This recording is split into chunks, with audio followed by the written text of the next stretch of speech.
Well, I think obviously you've got people with guns who want to protect their money printers. That to me is the biggest challenge that we have.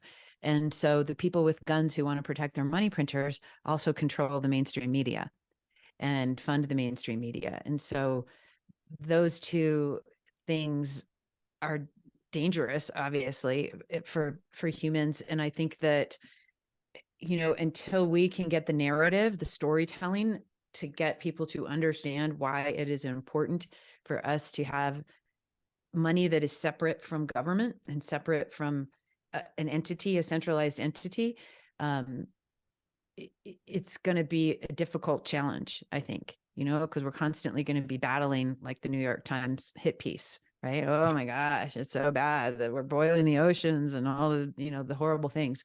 Or Greenpeace with the school Satoshi, although it was a really cool art. Exactly. Yeah, exactly. And so again, getting ahead of the narrative, the conversation, the storytelling, and telling truth first with, you know, what are use cases of why we need to have this sovereign money, and here's data points that support that. You know, that to me is the biggest challenge. I believe it's doable, and I believe that the more that people start seeing their purchasing power getting stolen from them, you know, especially in places where here, like in the United States, people are used to like, oh, we're the top of the world. And I'm like, well, the dollar is not going to be the top, not with BRICS and all this stuff coming down the line. And we're being challenged. And so what's going to be the solution for people to store their wealth, their hard-earned time, you know, the value that they've created with it, their effort and time?